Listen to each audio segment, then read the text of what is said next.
పాడేరు నియోజకవర్గం నుంచి మన పార్టీ తరపున ఎన్నిక కాబడ్డ జెడ్పీటీసీలు ఎంపీటీసీలు అందరూ కూడా ఈరోజు అందరం కూడా ఇక్కడ కలవడం జరుగుతూ ఉంది. దాదాపుగా 85 చోట్ల పాడేరు నియోజకవర్గంలో ఈ ఎన్నిక జరిగితే మన పార్టీ తరపు నుంచి 57 స్థానాలు మనం గెలిచాం. ఈరోజు మామూలుగా అయితే ఈ ఓవరాల్ ఎమ్మెల్సీ స్థానాలు కూడా ఏదైతే జరుగుతూ ఉందో, పోటీ జరుగుతూ ఉందో, ఇందులో మామూలుగా అయితే ఎవరు తెలుగుదేశం పార్టీ పోటీ పెట్టకూడదు. నైతిక విలువలు ఉన్న ఏ పార్టీ అయినా పోటీ పెట్టకూడదు. ఎందుకంటే 600 చిల్లర స్థానాలు మనం గెలిచినాం.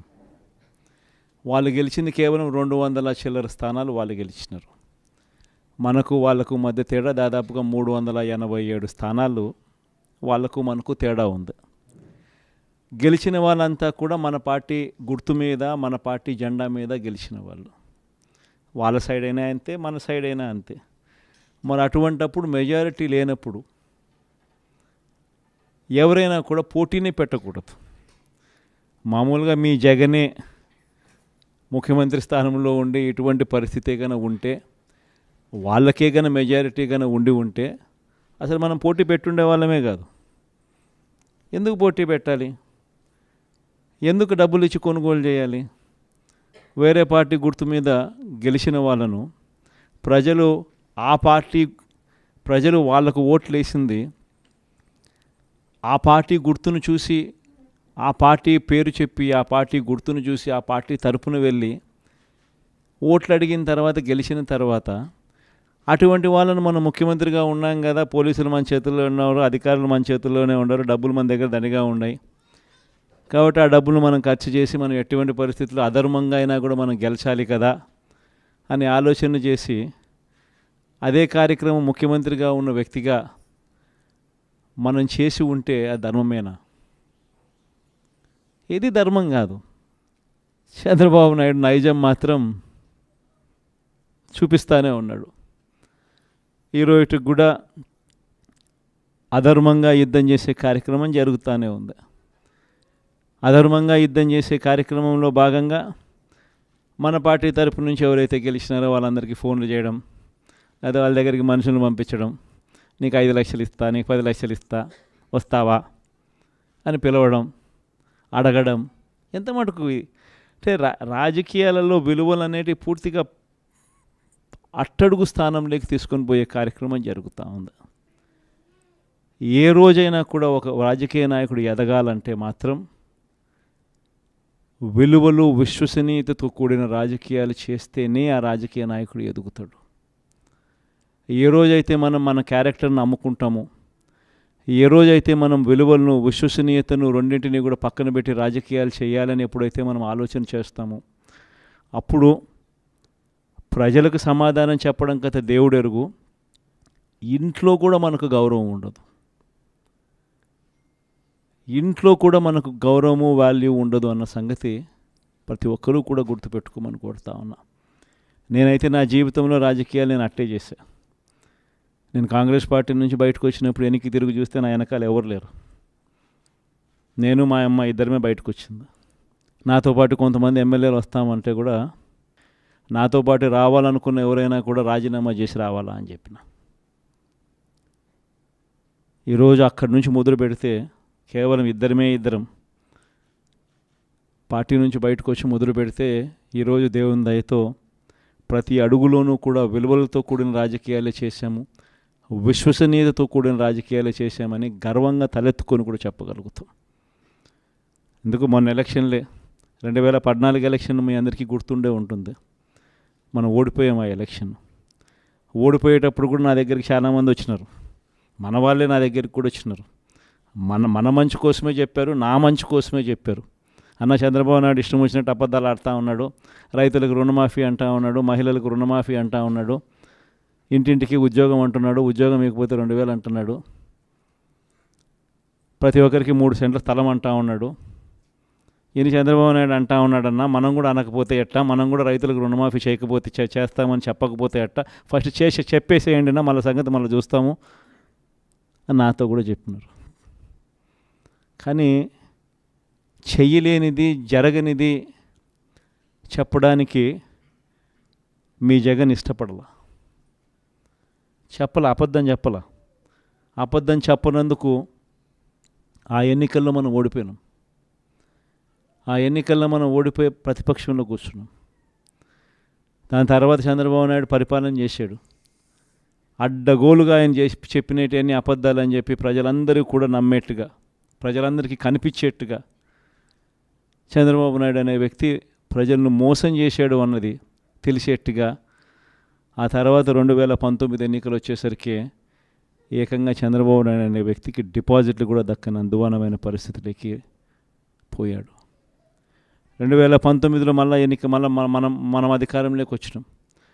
మన మేనిఫెస్టోలో చెప్పింది ఏది కూడా పలాని మాట చెప్పినామనంటే ఒక్క మాట కూడా తప్పకుండా మొట్టమొదటిసారిగా రాజకీయాలలో విలువలు అంటే ఏమిటి, విశ్వసనీయత అంటే ఏమిటి అనే పదానికి మనం అర్థం తీసుకొస్తూ అడుగులు వేశాం మొట్టమొదటిసారిగా. ఇంతకుముందంతా మేనిఫెస్టో అంటే చెత్తబుట్టలో వేసే డాక్యుమెంట్. మొట్టమొదటిసారిగా మేనిఫెస్టో అంటే చెత్తబుట్టలో వేసే డాక్యుమెంట్ కాదు. మేనిఫెస్టో అని అంటే ఒక బైబిలు, ఒక భగవద్గీత, ఒక ఖురాన్ అని చెప్పి మొట్టమొదటిగా నిర్వచనం మారుస్తూ చెప్పిన ప్రతి మాట కూడా నెరవేర్చాం. ఒక 10% జనాభాలు మాత్రం చంద్రబాబు నాయుడు మోసాన్ని నమ్మారు. చంద్రబాబు నాయుడు క్యాంపెయినింగ్ ఇంటింటికి పోయినప్పుడు వాళ్ళ ఎమ్మెల్యేలు చేసిన క్యాంపెయిన్ పిల్లలు కనపడితే నీకు 15,000, నీకు 15,000, నీకు 15,000, నీకు 15,000 సంతోషమా అని అడిగే క్యాంపెయిన్. వాళ్ళ అమ్మ కనపడితే నీకు 18,000 సంతోషమా అని అడిగే క్యాంపెయిన్. వాళ్ళ ఇంట్లో ఇంకొక ఆడవాళ్ళు కనపడితే నీకు మళ్ళీ 18,000 సంతోషమా అని అడిగే క్యాంపెయిన్. వాళ్ళ ఇంట్లో ముసలోళ్ళు ఎవరైనా బయటకు వస్తే నీకు నెలకు 4,000 పెన్షన్ సంతోషమా అని అడిగే క్యాంపెయిన్. ఈ క్యాంపెయిన్తో, ఈ మోసంతో, ఈ ఆశతో ఓ 10% జనాదులు మన దగ్గర నుంచి దూరం అయ్యారు. కానీ మళ్ళీ ఏమైంది? మళ్ళీ చంద్రబాబు నాయుడు పాలన వచ్చింది. మళ్ళీ ఇదే చూస్తూ ఉన్నాం. ఈరోజు 22 నెలలు అయిపోయింది. స్కూళ్ళు తెరిచినాయి, పిల్లలు బళ్ళకు పోతూ ఉన్నారు. కనీసం జగనే ఉంటే కనీసం అమ్మఒడి కింద 15,000 ఈ పాటికి జగన్ ఉంటే వేసి ఉండేవాడు. ఆ 15,000 బాయా, ఈయన నీకు 15,000, నీకు 15,000, నీకు 15,000 అని ఇస్తానని చెప్పి అది బాయా. వ్యవసాయ పనులు ముమ్మరంగా సాగుతూ ఉన్నాయి. జగనే ఉంటే రైతు భరోసా కింద 13,500 చేతిలో పడేది. జగనే ఉంటే చంద్రబాబు వచ్చాడు, 20,000 ఇస్తానన్నాడు. ఆ 13,500 బాయా, ఆ 20,000 బాయా. ఈరోజు రాష్ట్రంలో ఉన్న పరిస్థితి జగనే ఉంటే పెద్ద చదువులు చదువుతూ ఉన్న పిల్లలందరికీ పూర్తి ఫీజు రీయింబర్స్మెంట్ కింద ప్రతి త్రైమాసికం అయిపోతూనే ప్రతి 3 నెలలకు ఒకసారి, ఆ 3 నెలలు అయిపోయిన వెంటనే ఫీజులు జమ అయ్యేటి. ఇప్పుడు జనవరి, ఫిబ్రవరి, మార్చి త్రైమాసికానికి సంబంధించి ఫీజులు ఎగిరిపోయినాయి. మామూలుగా జగనే ఉండుంటే మేలో పడి ఉండేటివి. అది బాయా. ఆ పిల్లలు రేపొద్దున ఇంజనీరింగ్ చదువుతున్న పిల్లలు, డిగ్రీ చదువుతూ ఉన్న పిల్లలు, వీళ్ళందరికీ ఫీజులు కట్టడానికి ఫీజులు కూడా చెల్లించలేని పరిస్థితిలో ఆ పిల్లలు బళ్ళకు పోతూ ఉన్నారు, కాలేజీలకు పోతూ ఉన్నారు. కాలేజీలు ఆ పిల్లలందరినీ కూడా నువ్వు ఫీజులు కట్టకపోతే కాలేజీలో టీసీ తీసుకుని వెళ్ళిపోమని చెప్తా ఉన్నారు. వసతి దీవెన ఎగిరిపాయి. ఏప్రిల్లో జగనే ఉండుంటే వసతి దీవెన కింద ప్రతి తల్లికి సహాయం అందేది ఆ పిల్లాడు చదువుల కోసం. అది ఎగిరిపాయి. పొదుపు సంఘాలకు, చెల్లెమ్మలకు అందరికీ ఏప్రిల్లో 0 వడ్డీ డబ్బులు పడేటివి. అది ఎగిరిపోయి. నేను చెప్పేది ఒకటే చెప్తా ఉన్నాను. ఏదైనా కూడా మోసం, అబద్ధాలు, అధర్మంతో చేసే ఏ పాలనైనా కూడా ఎక్కువ రోజులు ఉండదు. మనం చేసింది ఏదైనా కూడా ఈరోజు తలెత్తుకొని పోగలుగుతాం. తలెత్తుకొని గర్వంగా ప్రతి ఇంటికి పోగలుగుతాం. ఏదైనా కానీ మాట చెప్పింది జగన్ కాలంలో, వైఎస్ఆర్ కాంగ్రెస్ ప్రభుత్వంలో చేసినాము అని చెప్పి గర్వంగా తలెత్తుకొని పోగలుగుతాం. అది మనకున్న సర్టిఫికెట్. కానీ ఇదే చంద్రబాబు నాయుడు మనుషులు, చంద్రబాబు నాయుడుకి సంబంధించిన లీడర్లు, చంద్రబాబు నాయుడుకి సంబంధించిన ఎంపీటీసీలు, చంద్రబాబు నాయుడుకి సంబంధించిన జెడ్పీటీసీలు ప్రజల్లోకి పోగలుగుతారా? ప్రజల్లోకి వాళ్ళు పోతే ఏమైందయ్యా సూపర్ 6, ఏమైందయ్యా సూపర్ 10లు, ఏమైందయ్యా నువ్వు ఇచ్చిన మాటలు అని చెప్పి అడిగితే సమాధానం చెప్పుకోలేని పరిస్థితుల్లోనే తన మొత్తం క్యాడర్ కూడా అయిపోతుంది. అది వాళ్ళకు మనకు ఉన్న తేడా. మీ అందరితో కూడా నేను ఒకటే చెప్తా ఉన్నా, మనము ప్రవర్తించే తీరు మార్గదర్శకంగా ఉండేట్టుగా, గొప్పగా ప్రజల్లోకి మనం నిలబడేట్టుగా మనం ప్రవర్తించే ప్రతి అడుగు కూడా మనం వేద్దాం. నా దగ్గర నుంచి మీ దగ్గర దాకా. తెలుగుదేశం పార్టీ చేస్తూ ఉన్న ఈ కొనుగోలు కార్యక్రమాలు కానీ, ఈ ప్రలోభాలు పెట్టే కార్యక్రమాలు కానీ, వీటి ఎవ్వడికి కూడా దయచేసి లొంగకండి. నేను ఒకటి చెప్తా ఉన్నా, జగన్ పలావ్ పెట్టినాడు, చంద్రబాబు బిర్యానీ పెడతానన్నాడు. చంద్రబాబు నమ్మి ఓటేసినారు. బిర్యానీ బాయా పలావ్ బాయా లాస్ట్కు పస్తు పండుకోవాల్సిన పరిస్థితి. చంద్రబాబును నమ్ముకుంటే ఎక్కడైనా ప్రజలైనా అంతే, నాయకులైనా అంతే. ఇంతకుముందు మన పార్టీ నుంచి 23 మంది ఎమ్మెల్యేలను తీసుకున్నారు, 3 ఎంపీలను తీసుకున్నారు. ఆ 23 మంది ఎమ్మెల్యేలలో ఎంతమంది టికెట్లు ఇచ్చినాడు? నాకు తెలిసి 3కి. ఆ 23 మంది ఎమ్మెల్యేలను తీసుకునేటప్పుడు ఒక్కొక్కరికి ఎంత ఇస్తామన్నాడు? ఒక్కొక్కరికి 20 కోట్లు. ఇచ్చింది ఎంత? అడ్వాన్సు. దాని తర్వాత వాళ్ళు ఆ పక్క పోయిన వాళ్ళు అందరూ అన్న మీ దగ్గరికి వచ్చేస్తామన్నా మేమంతా అని చెప్పి మళ్ళీ నాకు ఫోన్ చేసినారు. ప్రజల్లో ఒకసారి జారిపోయిన తర్వాత మళ్ళీ వెనక్కి వచ్చినారంటే ప్రజల్లో ఆ రెస్పెక్ట్ పోతుంది, ఆ విలువలు పోతాయి, ప్రజలు ఇచ్చే గౌరవం పోతుంది. కాబట్టి వాళ్ళని మనం కూడా తీసుకోలేకపోయినాం. వాళ్ళ రాజకీయ జీవితాలు ఏమైపోయినాయి? అందరూ సున్నాలు అయిపోయి ఇంట్లో కూర్చొని ఉండరు. ప్రతి ఒక్కరూ కూడా ఈ విషయాలన్నీ గుర్తుపెట్టుకోండి. రాజకీయాలలో ఎప్పుడూ షార్ట్ కట్ ఉంటుంది, లాంగ్ కట్, దూరం దారి ఉంటుంది, షార్ట్ కట్ ఉంటుంది. షార్ట్ కట్ ఎప్పుడు తీసుకోవద్దండి. రాజకీయాలలో ఏ రోజైనా కూడా నిలబడాలి అని అంటే, ప్రజల మన్ననలు ఉండాలి అని అంటే, ప్రజల్లో గౌరవం ఉండాలి అని అంటే, కష్టమైనా కూడా మనం తీసుకునే దారి విలువలతో కూడిన దారి, విశ్వసనీయతతో కూడిన దారి తీసుకోవాలి. ఇదే నేను పాటిస్తాను. నేను మీ అందరి దగ్గర నుంచి కూడా ఇదే ఉండాలని ఆశిస్తాను.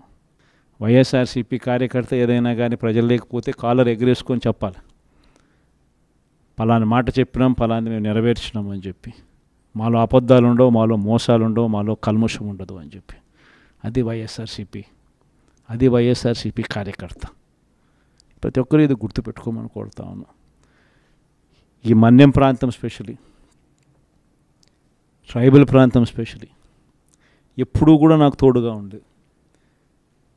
పార్టీ స్థాపించిన రోజు నుంచి, మొట్టమొదటి రోజు నుంచి కూడా వెనక్కి తిరిగి చూస్తే ఎక్కడా కూడా ఈ ప్రాంతంలో మాత్రం 100% పక్క ఏది ఏ ప్రాంతం ఎటుపోయినా కానీ ఇక్కడ మాత్రం ప్రజలు మాత్రం, ఇక్కడ మాత్రం నాయకులు మాత్రం, ఇక్కడ మాత్రం ఉన్న వాళ్ళంతా మాత్రం 100% ఎప్పుడూ నాకు తోడుగానే ఉన్నారు. మీ ప్రేమలు, మీ ఆప్యాయతలు ఇదే మాదిరిగానే కొనసాగించమని చెప్పి కోరుతా ఉన్నా. కష్టకాలంలో ఉన్నప్పుడే ఇంకా మీ సహాయము, మీ సహకారము ఇంకా ఎక్కువ కావాలని అడుగుతా ఉన్నా. కష్టాల్లో ఉన్నప్పుడే మీరు ఇంకా గట్టిగా నిలబడాలి అని చెప్పి అడుగుతా ఉన్నా. 5 ఏళ్ళు కన్ను మూసుకుంటూ అయిపోతుంది. ఈ 5 ఏళ్ళ మన పోరాటంలో మీ సహాయ సహకారాలన్నీ కూడా మెండుగా ఉండాలని చెప్పి కోరుతూ, బొత్స సత్యనారాయణను మన పార్టీ తరపు నుంచి మనం ఎమ్మెల్సీ అభ్యర్థిగా మనం రంగంలోకి దింపుతా ఉన్నాం. అందరు ఎమ్మెల్యేలని పిలిచిన, మన ప్రాంతంలో ఉన్న అందరు కంటెస్ట్ చేసిన ఎమ్మెల్యేలను, ఎంపీలను అందరినీ కూడా పిలిచి ఎవరైతే బాగుంటుంది అని చెప్పి అందరి ముందర అందరినీ అడిగాం. అందరూ యునానిమస్గా ఈ ఎలక్షన్లో మారీచుల మాదిరి జరుగుతూ ఉన్న ఎలక్షన్ ఇది, శకుని పాచికల మాదిరి వేస్తూ ఉన్న ఎన్నికలు ఇవి. ఇటువంటి ఎన్నికల్లో మనకు బొత్స సత్యనారాయణ లాంటి కొంచెం ప్రొఫైల్ ఉన్నోడు, కొంచెం స్టేచర్ ఉన్నోడు, కొంచెం గట్టిగా నిలబడగలిగినోడు, మోటుకోగలిగినోడు, ఇటువంటి వ్యక్తులు ఉంటేనే మనం ఎన్నికలను చేయగలుగుతాము. మనం అందరం కలిసికట్టుగా మొత్తం జిల్లా మొత్తం ఏకం కావాలని అంటే అటువంటి వ్యక్తి అయితేనే బాగుంటుంది అని చెప్పి అందరి నోట్లో నుంచి వచ్చిన మాట. అందరి నోట్లో నుంచి వచ్చిన ఆ మాట ప్రకారము మనం కూడా నిజంగానే ఇటువంటి కష్టకాల పరిస్థితులు, ఎందుకనంటే కష్టం లేనప్పుడు అధికారంలో మనం ఉన్నప్పుడు ఎవరిని కావాలంటే వాళ్ళను పలానోడు ఎమ్మెల్సీ అంటే పలానా ఎమ్మెల్సీ అని సంతకం పెట్టేసి నేను ఇక్కడి నుంచి పంపించేసేస్తే ఆ ఎమ్మెల్సీ కింద వాళ్ళు ఎన్నికైపోయే పరిస్థితి. కానీ ప్రతిపక్షంలో ఉన్నప్పుడు స్పెషల్లీ చంద్రబాబు నాయుడు లాంటి అన్యాయస్తులతో మనం యుద్ధం చేస్తూ ఉన్నప్పుడు మాత్రం ప్రతిపక్షంలో మనం ఉన్నాం కాబట్టి మనం గట్టిగా మోట్టుకోగలిగిన కెపాసిటీ ఉన్న నాయకుడిని మనం ముందర పెడితేనే మనకు అడ్వాంటేజ్గా ఉంటుంది. కాన్ఫిడెన్స్ నింపగలుగుతాడు, మన వాళ్ళకు కూడా తోడుగా గట్టిగా నిలబడగలుగుతాడు. ప్రతిపక్షంలో ఉన్నప్పుడు కూడా విలువలతో కూడిన రాజకీయాల మీదనే ఎక్కువగా ఫోకస్ పెడుతూ మీ అందరూ కూడా బొత్స సత్యనారాయణ కూడా అదే మాదిరిగానే సహకరించాలని మనస్ఫూర్తిగా మీ అందరికీ కూడా విజ్ఞప్తి చేస్తూ ఉన్నాను.